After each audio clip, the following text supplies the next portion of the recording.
I am sharing the tutorial I wish I had when I was doing this cake. Hey, I'm Abigail, I do wedding cakes and I'm from London, and I will be making one of those really fun vertical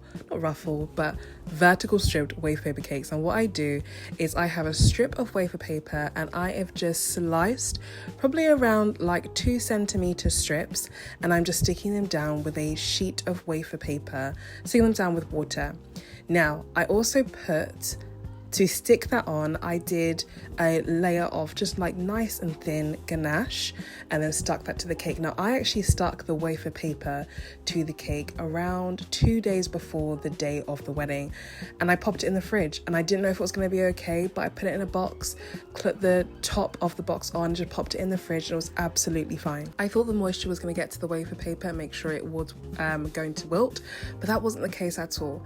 Now, what I've done is I've put the top tier of the middle tier rather, on top of the cake around probably 2-3 hours before the wedding started, and I just filled in the seam with some ganache. Now, this is an all ganache wedding cake.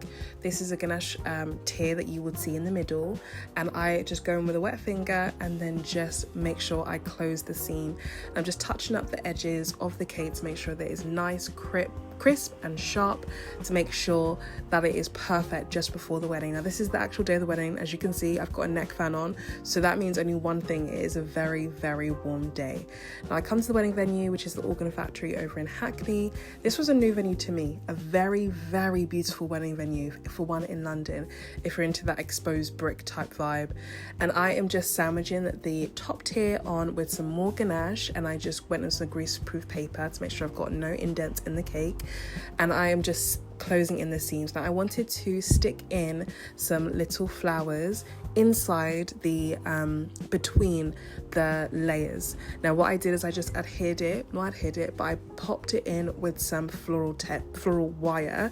So I cut very short stems, and you'll see that in a little bit, and I've just made sure that you can see it discreetly.